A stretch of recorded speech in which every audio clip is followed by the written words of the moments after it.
ರಾಜ್ಯದಲ್ಲಿ ಕೋಲಾಹಲ ಎಬ್ಬಿಸಿದ ration card ರದ್ದು ಗೊಂದಲ. ಬೆಂಗಳೂರಿನಲ್ಲಿ ಈವರೆಗೂ ಎಷ್ಟು ರೇಷನ್ ಕಾರ್ಡ್ ರದ್ದಾಗಿದೆ ಗೊತ್ತಾ? ರೇಷನ್ ಕಾರ್ಡ್ ರದ್ದು ಬಗ್ಗೆ ಸಿಎಂ ಸಿದ್ದರಾಮಯ್ಯ ಹೇಳಿದ್ದೇನು?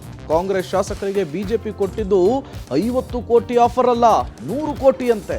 ಕಾಂಗ್ರೆಸ್ ಶಾಸಕರನ್ನ ಬಿಜೆಪಿಗೆ ಕಳುಹಿಸಿದ್ದೆ ಸಿದ್ದರಾಮಯ್ಯ ಅಂತೆ. ಇದೆಲ್ಲದರ ಜೊತೆಗೆ ಮತ್ತಷ್ಟು ಸುದ್ದಿಗಳು ಕರ್ನಾಟಕ ಟಾಪ್ 20ಯಲ್ಲಿ.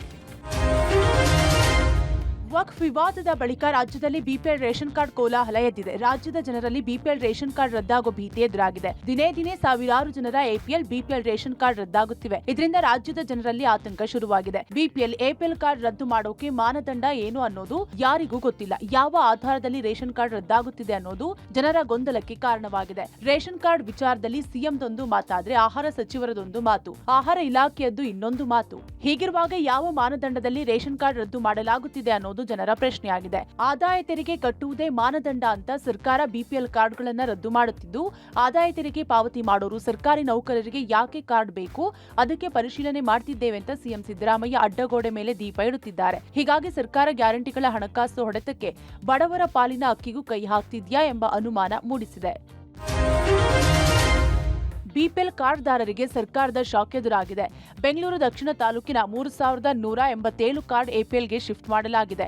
ಬೆಂಗಳೂರು ಉತ್ತರ ವಲಯದಲ್ಲಿ 2100ಕ್ಕೂ ಹೆಚ್ಚು ಕಾರ್ಡ್ ಎಪಿಎಲ್ಗೆ ಶಿಫ್ಟ್ ಮಾಡಲಾಗಿದೆ. ಐಟಿ ಪಾವತಿದಾರರಾಗಿದ್ದ ಕಾರಣ ಕಾರ್ಡ್ಗಳು ಎಪಿಎಲ್ಗೆ ಶಿಫ್ಟ್ ಮಾಡಲಾಗಿದೆ. ಇತ್ತ ಪಡಿತರ ಚೀಟಿ ಪರಿಷ್ಕರಣೆಯಿಂದಾಗಿ ನೆಲಮಂಗಲ ತಾಲೂಕಿನ ಮಲ್ಲರ ಬಾಣವಾಡಿ ಗ್ರಾಮದ ಕುಟುಂಬವೊಂದು ಕಂಗಾಲಾಗಿದೆ. ಕಳೆದ 2 ತಿಂಗಳಿಂದ ಪಡಿತರ ಸಿಗದೆ ಬಡ ಕುಟುಂಬ ಪರದಾಡುತ್ತಿದೆ. ಪಡಿತರಕ್ಕಾಗಿ 70 ವರ್ಷದ ವೃದ್ಧನ ಕುಟುಂಬ ಕಚೇರಿಯಿಂದ ಕಚೇರಿಗೆ ಅಲೆದಾಡುವ ಸ್ಥಿತಿ ನಿರ್ಮಾಣವಾಗಿದೆ. ಆದ್ರೂ ಯಾವುದೇ ಪ್ರಯೋಜನವಿಲ್ಲದೆ ಕುಟುಂಬ ಕಂಗಾಲಾಗಿದೆ. ಕಾರಿನಲ್ಲಿ ಬರುವವರಿಗೆ ರೇಷನ್ ಕೊಡ್ತಾರೆ, ನಮಗೆ ಯಾಕೆ ಕೊಡಲ್ಲ ಎಂದು ಕಣ್ಣೀರು ಹಾಕ್ತಿದ್ದು, ಕೂಡಲೇ ಅಧಿಕಾರಿಗಳು ನೆರವಿಗೆ ಬರುವಂತೆ ಮನವಿ ಮಾಡಿದ್ದಾರೆ. ಇನ್ನು ಇವರ ಪಡಿತರ ಕಾರ್ಡ್ ಅನ್ನ ಬಿಪಿಎಲ್ ನಿಂದ ಎಪಿಎಲ್ಗೆ ಶಿಫ್ಟ್ ಮಾಡಲಾಗಿದೆ. ಎಪಿಎಲ್ ಕಾರ್ಡು ಬಿಪಿಎಲ್ ಕಾರ್ಡ್ ಬಗ್ಗೆ ಡೀಟೇಲ್ ಆಗಿ ಪರಿಷ್ಕರಣೆ ನಡೀತಾ ಇದೆ. ಆ ಪರಿಷ್ಕರಣೆಯಲ್ಲಿ ಯಾರು ಇನ್ಕಮ್ ಟ್ಯಾಕ್ಸ್ ಪೇ ಇರ್ತಾರೆ, ಯಾರು ಅನರ್ಹರಿರ್ತಾರೆ ಅವರನ್ನ ಎಪಿಎಲ್ ಕಾರ್ಡ್ ತರ್ತೀವಿ, ಅರ್ಹರು ಬಿಪಿಎಲ್ ಕಾರ್ಡಲ್ಲಿ ಮುಂದುವರಿತಾರೆ. ರಾತ್ರೋರಾತ್ರಿ ಏಕಾಏಕಿ ಬಿಪಿಎಲ್ ಮತ್ತು ಎಪಿಎಲ್ ಕಾರ್ಡ್ಗಳಲ್ಲಿ ಬದಲಾವಣೆ ಆಗ್ತಾ ಇದೆ. ಬೆಂಗಳೂರಿನಲ್ಲಿ ಈವರೆಗೆ 60ಕ್ಕೂ ಹೆಚ್ಚು ರೇಷನ್ ಕಾರ್ಡ್ಗಳನ್ನು ರದ್ದು ಮಾಡಲಾಗಿದೆ. ಪಶ್ಚಿಮ ವಲಯದ ಭಾಗ್ಯಲಕ್ಷ್ಮಿ ನ್ಯಾಯಬೆಲೆ ಅಂಗಡಿಯಲ್ಲಿ 20 ಕಾರ್ಡ್ ರದ್ದು ಮಾಡಲಾಗಿದ್ದು, ತೆರಿಗೆ ಪಾವತಿದಾರರು ಅಂತ ಬಿಪಿಎಲ್ ಕಾರ್ಡ್ ರದ್ದು ಮಾಡಲಾಗಿದೆ. ಇದನ್ನ ಪ್ಯಾಲೇಸ್ ಗುಟ್ಟಹಳ್ಳಿ ನ್ಯಾಯಬೆಲೆ ಅಂಗಡಿಯಲ್ಲಿ 30 ಕಾರ್ಡ್ ಬಿಪಿಎಲ್ನಿಂದ ಎಪಿಎಲ್ಗೆ ಶಿಫ್ಟ್ ಮಾಡಲಾಗಿದೆ. ಕಳೆದ 1 ತಿಂಗಳಿನಿಂದ ಬಿಪಿಎಲ್ನಿಂದ ಎಪಿಎಲ್ಗೆ ಶಿಫ್ಟ್ ಮಾಡ್ತಾ ಇರೋದು ಬೆಳಕಿಗೆ ಬಂದಿದೆ. ಬಯೋಮೆಟ್ರಿಕ್ ಕೊಡಲು ಬಂದಾಗ ಕಾರ್ಡ್ ಬದಲಾವಣೆ ಆಗಿರೋದು ಬೆಳಕಿಗೆ ಬಂದಿದೆ.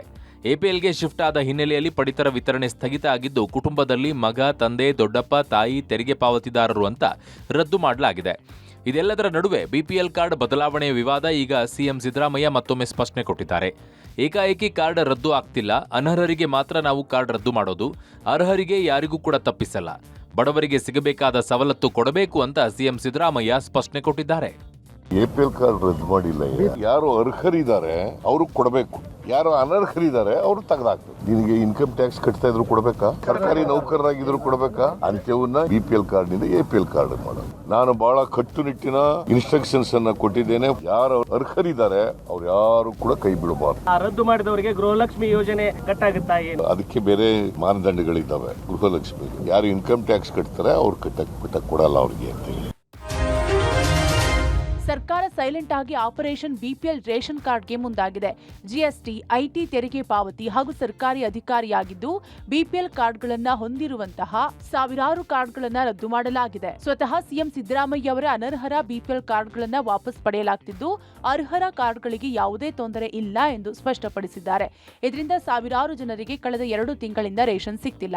ಅದರಂತೆ ಬೆಂಗಳೂರಿನಲ್ಲಿಯೂ ನೂರಾರು ಸಂಖ್ಯೆಯಲ್ಲಿ ಬಿಪಿಎಲ್ ಪಡಿತರ ಕಾರ್ಡ್ಗಳು ರದ್ದಾಗಿವೆ. ಕಾರ್ಡ್ ರದ್ದತಿಗೆ ಹಲವು ಕಾರಣಗಳನ್ನು ಆಹಾರ ಇಲಾಖೆ ನೀಡುತ್ತಿದ್ದು, ಜನರಿಗೆ ಈ ಬಗ್ಗೆ ಮಾಹಿತಿಯೇ ಇಲ್ಲ. ಇದರಿಂದ ಜನರು ಕಂಗಾಲಾಗಿದ್ದು ಸರ್ಕಾರದ ವಿರುದ್ಧ ಆಕ್ರೋಶ ವ್ಯಕ್ತಪಡಿಸುತ್ತಿದ್ದಾರೆ. ಇದು ಟ್ಯಾಕ್ಸ್ ಕಟ್ಟದೇ ಇಲ್ದಿದ್ದವ್ರ ಕಾರ್ಡ್ ಕೂಡ ರದ್ದಾಗ್ತಿದೆ ಅಂತ ಯಾರು ಹೇಳಿದವರು? ಅಂಥವ್ರಿಗೆ ನಾವು ಯಾರಿಗೂ ಕೂಡ ಅನರ್ಹರು ಇದಾರೆ, ಅನರ್ಹರು ಮಾತ್ರ ರದ್ದು ಮಾಡೋದು. ಅರ್ಹರು ಇದಾರಲ್ಲ ಅವ್ರು ಯಾರಿಗೂ ತಪ್ಪಿಸಲ್ಲ. 2 ತಿಂಗಳಿಂದ ಕ್ಯಾನ್ಸಲ್ ಆಗಿದೆ ಮೇಡಮ್. ಮನೆಯವ್ರಿಗೂ ಹುಷಾರಿಲ್ಲ, ಮನೇಲಿ ಕೆಲಸ ಮಾಡ್ತಾರೆ, ಹಿಂಗೆ ಮಾಡ್ಕೊಂಡು ಹೋಸವ್ರೆ. ಸೈಟ್ ಮಾತ್ರ ಇಷ್ಟಿದೆ. ಐಟಿ ಫೇರ್ ಏನಿಲ್ಲ ಇದೆ ಅಂತ ಹೇಳ್ತವ್ರೆ. ಮನೆ ಹೋಗಿ ಕೇಳಿದ್ಕೆ ಕಾಂಗ್ರೆಸ್ ಶಾಸಕರಿಗೆ ಬಿಜೆಪಿ 50 ಕೋಟಿ ರೂಪಾಯಿ ಆಫರ್ ಮಾಡಿತ್ತು ಅನ್ನುವಂತ ಸಿಎಂ ಸಿದ್ದರಾಮಯ್ಯನವರ ಆರೋಪದ ಬೆನ್ನಲ್ಲೇ ಇದೀಗ ಕಾಂಗ್ರೆಸ್ನ ಶಾಸಕ ರವಿಕುಮಾರ್ ಗಣಿಗ ಮತ್ತೊಂದು ಗಂಭೀರ ಆರೋಪವನ್ನ ಮಾಡಿದ್ದಾರೆ. ಮಂಡ್ಯದಲ್ಲಿ ಮಾತನಾಡಿದ ಗಣಿಗ ರವಿ, ಬಿಜೆಪಿಯಿಂದ 50 ಕೋಟಿ ಅಲ್ಲ 100 ಕೋಟಿ ರೂಪಾಯಿ ಆಫರ್ ಬಂದಿದೆ, ಶೀಘ್ರದಲ್ಲೇ ದಾಖಲೆಯನ್ನ ಬಿಡುಗಡೆ ಮಾಡ್ತೀವಿ ಅಂದಿದ್ದಾರೆ. ಬಿಜೆಪಿ ಜೆಡಿಎಸ್ ಸರ್ಕಾರ ಬೀಳಿಸುವ ತವಕದಲ್ಲಿದೆ. 50 ಕಾಂಗ್ರೆಸ್ ಶಾಸಕರಿಗೆ ಆಮಿಷ ಒಡ್ಡಲಾಗಿದೆ. 50 ಕೋಟಿಗೆ ಬಗ್ಗಿಲ್ಲ ಅಂತ ಶಾಸಕರಿಗೆ ತಲಾ 100 ಕೋಟಿ ಆಫರ್ ಅನ್ನು ನೀಡಿದ್ದಾರೆ. ಕಳೆದ ಸರ್ಕಾರದಲ್ಲಿ ಲೂಟಿ ಮಾಡಿರುವ ಹಣದಿಂದ ಕಾಂಗ್ರೆಸ್ ಸರ್ಕಾರ ಕೆಡವಲು ಬಿಜೆಪಿ ಪ್ಲಾನ್ ಮಾಡಿದ್ದಾರೆ ಅಂತ ಟೀಕಿಸಿದ್ದಾರೆ. ಇನ್ನು ಶಾಸಕರ ಖರೀದಿಗೆ ಬಿಜೆಪಿ ಈಗಲೂ ಕೂಡ ಪ್ರಯತ್ನ ಮಾಡ್ತಾ ಇದೆ. ಆಪರೇಷನ್ ಮಾಡೋದರಲ್ಲಿ ಬಿಜೆಪಿಗರು ಎಕ್ಸ್ಪರ್ಟ್ಗಳು ಅಂತ ಮೈಸೂರಿನಲ್ಲಿ ಗೃಹ ಸಚಿವ ಪರಮೇಶ್ವರ್ ಹೇಳಿದ್ದಾರೆ. ಹೋದ ಗೌರ್ಮೆಂಟ್ನಲ್ಲಿ ಮಾಡಿದಂಥ ದುಡ್ಡು ಇದೆಯಲ್ಲ, ಆ ದುಡ್ಡಿಂದ ಈ ಸರ್ಕಾರನ ಬೀಳಿಸ್ಬಿಡ್ಬೇಕು. ಇತ್ತೀಚಿನ 100ಕ್ಕೆ ಬಂದಿದ್ದಾರೆ ಅವರು. 50ಕ್ಕೆ ಬೀಳ್ತಾ ಇಲ್ಲ ಅಂತ ಗೊತ್ತಾಗಿ 100ಕ್ಕೆ ಈಗ ಅವ್ರಿಗೇನಂದ್ರೆ ಶತಾಯತ 50-100 ಲೆಕ್ಕ ಇಲ್ಲ, ಸರ್ಕಾರ ಮಾಡಿಬಿಡ್ಬೇಕು ಅನ್ನೋದು ಅವರ ಭಾವನೆ. ಅಂಥದ್ದೊಂದು ಪ್ರಯತ್ನ ನಡೀತಾ ಇದೆ ಅನ್ನೋದು ಎಲ್ಲರಿಗೂ ಗೊತ್ತಿರೋದೆ. ಭಾರತೀಯ Janata party is known for it. ಅವರು ಆಪರೇಷನ್ ಕಮಲ ಮಾಡೋದ್ರಲ್ಲಿ ಎಕ್ಸ್ಪರ್ಟ್ಸ್ ಇದ್ದಾರೆ. ಈಗ ಏನು ಒಂದು ರಾಜ್ಯದಲ್ಲಿ ಆಕಸ್ಮಿಕವಾಗಿ ಮಾಡಿದ್ದಾರೆ ಅಂತ ಹೇಳೋಕ್ಕಾಗಲ್ಲ. ನಡೀತಾ ಇದೆ ಅಂತ ಹೇಳಿ ಮುಖ್ಯಮಂತ್ರಿಗಳೇ ಹೇಳಿದಾರಲ್ಲ. ಕಾಂಗ್ರೆಸ್ನ ಶಾಸಕ ರವಿಕುಮಾರ್ ಗಣಿಗ 100 ಕೋಟಿ ರೂಪಾಯಿ ಆಫರ್ ಹೇಳಿಕೆಗೆ ಕಿತ್ತೂರು ಕಾಂಗ್ರೆಸ್ ಶಾಸಕ ಬಾಬಾ ಸಾಹೇಬ್ ಪಾಟೀಲ್ ಹಾಗೂ ಚಿಕ್ಕಮಗಳೂರು ಶಾಸಕ ತಮ್ಮಯ್ಯ ಸ್ಪಷ್ಟನೆ ಕೊಟ್ಟಿದ್ದಾರೆ. ಈ ಹೇಳಿಕೆಯಲ್ಲಿ ತಮ್ಮ ಹೆಸರು ಉಲ್ಲೇಖಿಸಿರುವುದು ನಿಜವಲ್ಲ. ವರ್ಷದ ಹಿಂದೆ ಆಫರ್ ಬಂದಿತ್ತು ಅಂತ ಶಾಸಕ ಬಾಬಾ ಸಾಹೇಬ್ ಪಾಟೀಲ್ ಹೇಳಿದ್ದಾರೆ. ನನಗೆ ಬಿಜೆಪಿಯಲ್ಲಿ ಒಳ್ಳೆ ಸ್ನೇಹಿತರಿದ್ದಾರೆ, ಅವರು ಸ್ನೇಹದಲ್ಲೇ ಕರೆದಿದ್ದಾರೆ. ಇದನ್ನ ನಮ್ಮ ನಾಯಕರ ಗಮನಕ್ಕೂ ತಂದಿದ್ದೇನೆ. ದುಡ್ಡಿನಿಂದ ನಮ್ಮನ್ನ ಖರೀದಿ ಮಾಡ್ತಾರೆ ಅನ್ನೋಕೆ ಸಾಧ್ಯ ಇಲ್ಲ ಅಂದಿದ್ದಾರೆ. ಇನ್ನು ಚಿಕ್ಕಮಗಳೂರು ಶಾಸಕ ತಮ್ಮಯ್ಯ ಕೂಡ ತಮ್ಮನ್ನ ಈವರೆಗೂ ಕೂಡ ಯಾರೂ ಸಂಪರ್ಕ ಮಾಡಿಲ್ಲ, ಬಿಜೆಪಿಯವರು ಸಿಕ್ಕಿದಾಗ ಆತ್ಮೀಯವಾಗಿ ಮಾತನಾಡ್ತಾರೆ ಅಷ್ಟೇ ಅಂದಿದ್ದಾರೆ. ದುಡ್ಡಿನ ಆಫರ್ ಬಂದಿಲ್ಲ ನನಗೆ, ನಿಜವಾಗಿ ಹೇಳ್ತೀನಿ. I have got many good friends and leaders in BJP. ಅವ್ರು ಅದು ಲಾಂಗ್ ಬ್ಯಾಕ್ ಒಂದು ಹಂಗೆ ಕನ್ವರ್ಜೇಷನ್ ಆಗೈತೆ. ಈಗ ಇದನ್ನ ಗಮನಕ್ಕೂ ತಂದಿದ್ದನ್ನ ನಮ್ಮ ಲೀಡರ್ಸ್ ಜೊತೆ. ಬಟ್ ದುಡ್ಡಿನಿಂದ ನಮ್ಮನ್ನ ಖರೀದಿ ಮಾಡ್ತಾರೆ ಅನ್ನೋದು ಸಾಧ್ಯ ಇಲ್ಲ. ನನಗೆ ಆ ರೀತಿಯ ಸಂಪರ್ಕವನ್ನು ಯಾರೂ ಮಾಡಿಲ್ಲ. ಇಂಥ ಸಂದರ್ಭದಲ್ಲಿ ಅವ್ರು ಏನು ಮಾತನಾಡಿದಾರೋ ನನಗೆ ಅದು ಮಾಹಿತಿ ಇಲ್ಲ. ನನ್ನ ವಿಷಯದಲ್ಲಿ ಯಾಕೆ ಆ ಥರ ಹೇಳಿದ್ರು, ನನ್ನ ಹೆಸರು ಯಾಕೆ ಇದ್ರಲ್ಲಿ ಬಂತು ನನಗೆ ಗೊತ್ತಿಲ್ಲ. ನನ್ನನ್ನು ಯಾರೂ ಆ ರೀತಿ ಸಂಪರ್ಕ ಮಾಡಿಲ್ಲ. ಸಿಎಂ 50 ಕೋಟಿ ಆಫರ್ ಆರೋಪಕ್ಕೆ ಬಿಗ್ ಟ್ವಿಸ್ಟ್ ಸಿಕ್ಕಿದೆ. ಬಿಜೆಪಿಗೆ ಕಾಂಗ್ರೆಸ್ ಶಾಸಕರನ್ನ ಕಳಿಸಿದ್ದೆ ಸಿದ್ದರಾಮಯ್ಯ ಅಂತ ಹುಬ್ಬಳ್ಳಿಯಲ್ಲಿ ಕೇಂದ್ರ ಸಚಿವ ಪ್ರಹ್ಲಾದ್ ಜೋಶಿ ಹೊಸ ಬಾಂಬ್ ಹಾಕಿದ್ದಾರೆ. ಕಳೆದ ಬಾರಿ ಬಿಜೆಪಿ ಸರ್ಕಾರ ರಚನೆಗೆ ಕೆಲ ಶಾಸಕರನ್ನ ಕಳಿಸಿದ್ರು. ಕುಮಾರಸ್ವಾಮಿ ಸಿಎಂ ಆಗಿ ಮುಂದುವರಿಬಾರದು ಅಂತ ಶಾಸಕರನ್ನ ಕಳಿಸಿದ್ದೆ ಕಾಂಗ್ರೆಸ್. ಹೀಗಾಗಿ ನಾವು ಸರ್ಕಾರ ರಚನೆ ಮಾಡಿದ್ವಿ ಎಂದಿದ್ದಾರೆ. ಇನ್ನು 100 ಕೋಟಿ ಆಫರ್ ಬಗ್ಗೆ ರವಿ ಗಣಿಗ ಹೇಳಿಕೆಗೆ ಪ್ರಹ್ಲಾದ್ ಜೋಶಿ ಆಕ್ರೋಶ ವ್ಯಕ್ತಪಡಿಸಿದ್ದಾರೆ. ದಾಖಲೆ ಇದ್ರೆ ಬಿಡುಗಡೆ ಮಾಡ್ಲಿ ಅಂತ ಸವಾಲ್ ಹಾಕಿದ್ದಾರೆ. 100 ಕೋಟಿ ಅಲ್ಲ 500 ಕೋಟಿ ಬಗ್ಗೆ ಮಾತನಾಡ್ಲಿ, ದಾಖಲೆ ಇದ್ರೆ ಕೊಡಿ, ಕೇಂದ್ರ ಸರ್ಕಾರ ಕ್ರಮ ಕೈಗೊಳ್ಳುತ್ತೆ ಎಂದಿದ್ದಾರೆ. ಸಿಟಿ ರವಿ ಮಾತನಾಡಿ, ಸಿಎಂ ನಮ್ಮ ಮೇಲೆ ಗಂಭೀರ ಆರೋಪ ಮಾಡಿದ್ದಾರೆ. ಈ ವಿಚಾರ ಪ್ರಜಾಪ್ರಭುತ್ವ ವ್ಯವಸ್ಥೆಯಲ್ಲಿ ಬಹಳ ಗಂಭೀರವಾಗಿದ್ದು ಖುದ್ದು ನ್ಯಾಯಾಲಯ ಮಧ್ಯಪ್ರವೇಶ ಮಾಡಬೇಕಿದೆ ಎಂದಿದ್ದಾರೆ.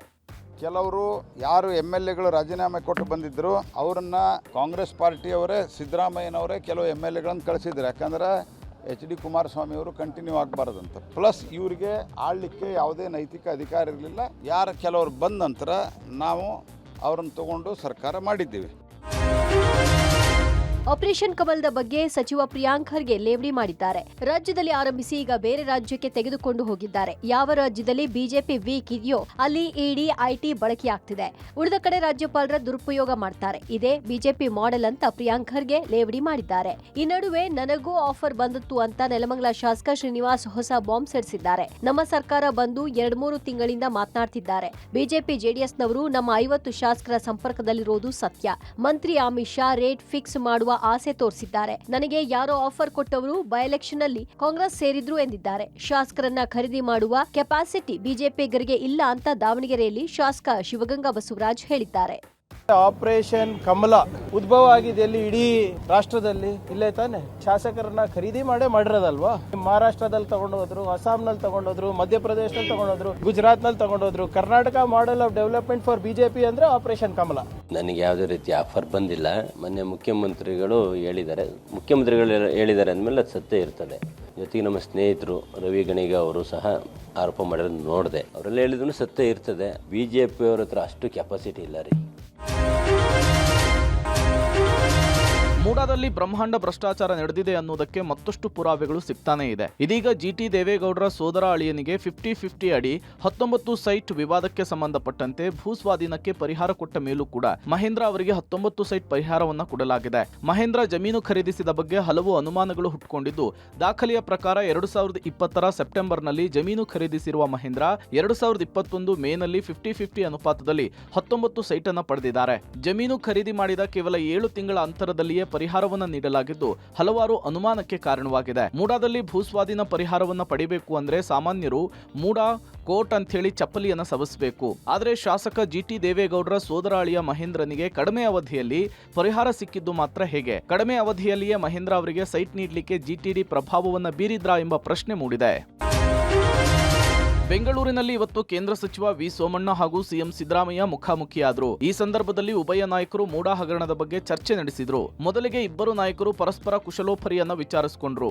ಈ ವೇಳೆ ಮೂಡಾ ಸೈಟ್ ವಿಚಾರ ಪ್ರಸ್ತಾಪಿಸಿದ ಕೇಂದ್ರ ಸಚಿವ ಸೋಮಣ್ಣ, ನಾನು ಹೊರಗೊಂದು ಒಳಗೊಂದು ಮಾತನಾಡಲ್ಲ, ಅಂದೇ ಹೇಳಿದ್ದೆ. ನನ್ನ ಮಾತು ಕೇಳಿದ್ರೆ ಇಷ್ಟೆಲ್ಲ ಆಗ್ತಿತ್ತಾ? ಸಣ್ಣ ವಿಚಾರಕ್ಕೆ ಇಷ್ಟೆಲ್ಲ ಆಗ್ತಿದೆ. ಅಂದೇ ನನ್ನ ಮಾತನ್ನ ಕೇಳಿ ಸೈಟ್ ಅನ್ನ ಹಿಂತಿರುಗಿಸಿದ್ರೆ ಇಷ್ಟೆಲ್ಲ ಆಗ್ತಿರ್ಲಿಲ್ಲ ಅಂತ ಹೇಳಿದ್ರು. ಸೋಮಣ್ಣ ಮಾತಿಗೆ ಪ್ರತಿಕ್ರಿಯಿಸಿದ ಸಿದ್ದರಾಮಯ್ಯ, ಅದು ಹಾಗಲ್ಲ, ಸುಳ್ಳು ಹೇಳ್ತವ್ರೆ ಕಣಯ್ಯ, ನನ್ನ ಮಾತು ಕೇಳು, ಭೂಸ್ವಾಧೀನ ಕಾಯ್ದೆಯ ಬಗ್ಗೆ ಹೇಳು, ಗೊತ್ತಿಲ್ಲದೆ ಏನೇನೋ ಮಾತನಾಡಬೇಡ ಅಂತ ಹೇಳಿದ್ದಾರೆ. ಸಿದ್ದರಾಮಯ್ಯನವ್ರ ಬಗ್ಗೆ ನಾನು ಎದುರುಗಡೆ ಏನಿಲ್ಲ ಹೇಳೋನು, ಏನು ಹೇಳಿದ್ರು ನಾವು, ಅದು ಯಾವುದೋ ಒಂದು ಸಣ್ಣದು, ಅದನ್ನ ಅವತ್ತೇ ಸರೆಂಡರ್ ಮಾಡಿದ್ರೆ ಎಷ್ಟು ಚೆನ್ನಾಗಿತ್ತು. ಅದೊಂದು ಯಾಕೆ ಮಾಡಿದ್ರಿ? ಅದೊಂದೇ ನಮ್ಮಲ್ಲಿ ಇರೋದು, ಬಾಕಿ ತನಕ ಗೊತ್ತಿಲ್ಲ. ಅದೊಂದು ನೀವು ಸರಿ ಮಾಡಿದ್ರಿ, ಇವೆಲ್ಲ ಇತ್ತಾ? ಪಾಪ ಔಷಧ ಯಾಕೆ ಹೇಳಿದ್ರಿ? ಇಷ್ಟು ಕೋಟಿ ಅಲ್ಲ ಅಷ್ಟು ಕೋಟಿ ಅಂತ ನೀವು ನಾವು ಹೇಳಿದ್ವು, ನೀವು ಹೇಳಕ್ಕೆ ನಾನೇ ನಿದ್ದ ಔಷಧಿ. ಸಚಿವ ಜಮೀರ್ ಅಹಮದ್ ಕರಿಯಾ ಹೇಳಿಕೆಗೆ ಸ್ವಪಕ್ಷದಲ್ಲಿ ತೀವ್ರ ವಿರೋಧ ವ್ಯಕ್ತವಾಗಿದೆ. ಶಿಸ್ತು ಕ್ರಮಕ್ಕೆ ಗೃಹ ಸಚಿವ ಪರಮೇಶ್ವರ್ ಪರೋಕ್ಷವಾಗಿ ಆಗ್ರಹಿಸಿದ್ದಾರೆ. ಜಮೀರ್ ಹೇಳಿಕೆ ಪಕ್ಷಕ್ಕೆ ಹೊರೆಯಾಗಿದೆ ಅಂತ ಡಿಸಿಎಂ ಡಿಕೆ ಶಿವಕುಮಾರ್ ಹೇಳಿದ್ದಾರೆ. ಡಿಕೆ ಶಿವಕುಮಾರ್ ವರದಿ ಕೊಟ್ಟರೆ ಶಿಸ್ತು ಪಾಲನಾ ಸಮಿತಿ ಕ್ರಮ ತೆಗೆದುಕೊಳ್ಳಬಹುದು ಎನ್ನಲಾಗ್ತಾ ಇದ್ದು, ನಾನು ಸಮಿತಿ ಸದಸ್ಯನಾಗಿದ್ದಾಗ ಎಷ್ಟೇ ದೊಡ್ಡವರಿದ್ರೂ ನೋಟಿಸ್ ಕೊಡ್ತಾ ಇದ್ದೆ, ಅಗತ್ಯವಿದ್ದರೆ ಸಸ್ಪೆಂಡ್ ಕೂಡ ಮಾಡ್ತಾ ಇದ್ವಿ ಅಂತ ಮೈಸೂರಿನಲ್ಲಿ ಗೃಹ ಸಚಿವ ಪರಮೇಶ್ವರ್ ಹೇಳಿದ್ದಾರೆ. ಇನ್ನು ಬೈ ಎಲೆಕ್ಷನ್ ಜಟಾಪಟಿ ಡ್ಯಾಮೇಜ್ ಹೇಳಿಕೆಗಳ ಚರ್ಚೆಯ ನಡುವೆ ರಾಜ್ಯ ನಾಯಕರಿಗೆ ಎಐಸಿಸಿ ವರದಿ ಕೇಳಿದೆ. ಹೀಗಾಗಿ ಸಂಡೂರು, ಶಿಗ್ಗಾವಿ, ಚನ್ನಪಟ್ಟಣ 3 ಕಡೆಯೂ ಕೂಡ ಪಕ್ಷದ ಮತಗಟ್ಟೆ ಸಮೀಕ್ಷೆ ವಿವರ ಸಮೇತ ಕಂಪ್ಲೀಟ್ ರಿಪೋರ್ಟ್ ಅನ್ನು ಕೆಪಿಸಿಸಿ ರವಾನಿಸಿದೆ. ಪ್ರಮುಖವಾಗಿ ಚನ್ನಪಟ್ಟಣದಲ್ಲಿ ಜಮೀರ್ ಹೇಳಿಕೆಗಳಿಂದ ಜೆಡಿಎಸ್ ಪರ ಒಕ್ಕಲಿಗ ಮತ ಕ್ರೋಢೀಕರಣವಾದ ಬಗ್ಗೆಯೂ ಕೂಡ ಪ್ರಸ್ತಾಪಿಸಲಾಗಿದೆ. ಮತದಾನಕ್ಕೆ 1-2 ದಿನ ಇರುವಾಗ ಜಮೀರ್ ಹೇಳಿಕೆಯಿಂದ ಪರಿಸ್ಥಿತಿ ಬದಲಾಗಿದ್ದು, ಒಕ್ಕಲಿಗ ಮತ ಪ್ರಮಾಣದಲ್ಲಿ ಮೈನಸ್ ಆಗಿರುವ ಸಾಧ್ಯತೆ ಇದೆ. ಆದರೂ ಕೂಡ ನಿರೀಕ್ಷಿತ ಪ್ರಮಾಣದಲ್ಲಿ ಒಕ್ಕಲಿಗರ ಮತಗಳು ಬರುವ ಗ್ಯಾರಂಟಿ ಇಲ್ಲ ಅಂತ ಉಲ್ಲೇಖಿಸಿದ್ದಾರೆ ಎನ್ನಲಾಗಿದೆ. हमारा काला कुमारस्वामी, कुमारस्वामी तेरी बोली बोल, एक एक पैसा चंदा करको तेरे पूरे खानदान को खरीदने की ताकत मुसलमानों रख। ನಾನು ಪಕ್ಷದ ಅಧ್ಯಕ್ಷನಾಗಿ ಹೇಳ್ತಾ ಇದ್ದೀನಿ, ಜಮೀರ್ ಮಾತಾಡಿದ್ದು ಅವರು ಪ್ರೀತಿಯಿಂದ ಮಾತಾಡಿದ್ರು, ಸಲಹೆಯಿಂದ ಮಾತಾಡಿದ್ರು, ಏನು ಮಾಡಿದ್ರು ತಪ್ಪೇ. ಅದನ್ನ ಅವ್ರು ಎಷ್ಟೇ ದೊಡ್ಡವರಿದ್ದರೂ ಕೂಡ ನಾವು ಕರೆಸ್ತಿದ್ದು, ಎಕ್ಸ್ ಚೀಫ್ ಮಿನಿಸ್ಟರ್ನೆಲ್ಲ ಕರೆಸಿದ್ದೀವಿ. ಅವ್ರ ಮೇಲೆ ಕ್ರಮಕ್ಕೆ ಸಸ್ಪೆಂಡ್ ಮಾಡೋದಿರ್ಬೋದು ಅಥವಾ ಅವ್ರ ಮೇಲೆ ಇಂಥ ಕ್ರಮ ತಗೊಳ್ಳಿ ಅಂತ ಹೇಳಿ ಮಾಡ್ತಿದ್ದು. ವಕ್ಫ್ ಕಿತಾಪತಿ ವಿಚಾರದಲ್ಲಿ ಸರ್ಕಾರದ ವಿರುದ್ಧ ಹೋರಾಟಕ್ಕೆ ಬಿಜೆಪಿಗೆ ಬಂಪರ್ ಅವಕಾಶ ಸಿಕ್ಕಿದೆ. ನವೆಂಬರ್ 21ರಿಂದ ಹಂತ ಹಂತವಾಗಿ ಹೋರಾಟ ಮತ್ತು ಅಭಿಯಾನ ಹಮ್ಮಿಕೊಳ್ಳಲಾಗಿದೆ. ಒಂದ್ ಕಡೆ ವಿಜಯೇಂದ್ರ ತಂಡದಿಂದ ಹೋರಾಟದ ರೂಪುರೇಷೆ ಸಿದ್ಧಪಡಿಸಲಾಗುತ್ತಿದೆ. ಮತ್ತೊಂದು ಕಡೆ ಯತ್ನಾಳ್ ತಂಡದಿಂದ ನವೆಂಬರ್ 25ರಿಂದ ಜನಜಾಗೃತಿ ಜಿಲ್ಲಾ ಪ್ರವಾಸ ಹಮ್ಮಿಕೊಳ್ಳಲಾಗಿದೆ. ಆದರೆ ಹೋರಾಟದ ವಿಚಾರದಲ್ಲಿ ಬಣಬಡಿದಾಟಕ್ಕೆ ಸಿಲುಕಿರುವ ಬಿಜೆಪಿ ಸ್ಥಿತಿ ಮನೆಯೊಂದು 3 ಬಾಗಿಲು ಎಂಬಂತಾಗಿದೆ. ಒಂದು ಗುಂಪು ಮಾಡಿಕೊಂಡು ಒಗ್ಗಟ್ಟಿನ ಹೋರಾಟಕ್ಕೆ ಬಿಜೆಪಿಯ ತಟಸ್ಥ ವರ್ಗ ಆಗ್ರಹ ಮಾಡುತ್ತಿದೆ. ಈ ಬಣ ಸಂಘರ್ಷ ಈಗ ಹೈಕಮಾಂಡ್ ಮೆಟ್ಟಿಲೇರಿದೆ. 2 ಪ್ರತ್ಯೇಕ ಹೋರಾಟಕ್ಕೆ ಬಿಜೆಪಿಯ ಹಿರಿಯರು ಆಕ್ಷೇಪ ವ್ಯಕ್ತಪಡಿಸಿದ್ದು, ವರಿಷ್ಠರ ಮಧ್ಯಪ್ರವೇಶಕ್ಕೆ ಒತ್ತಾಯಿಸಿದ್ದಾರೆ. ಈ ವಾರದಲ್ಲಿ ಹೈಕಮಾಂಡ್ ಸಂದೇಶದ ನಿರೀಕ್ಷೆ ಇದ್ದು, ಬಿಜೆಪಿಯ ಹೈಕಮಾಂಡ್ ಒಂದೇ ಹೋರಾಟಕ್ಕೆ ವಾರ್ನಿಂಗ್ ಕೊಡ್ತಾರೋ ಅಥವಾ ಎಂದಿನಂತೆ ಮೌನವಾಗಿರ್ತಾರೋ ಎಂಬುದು ಪ್ರಶ್ನೆಯಾಗಿ ಉಳಿದಿದೆ.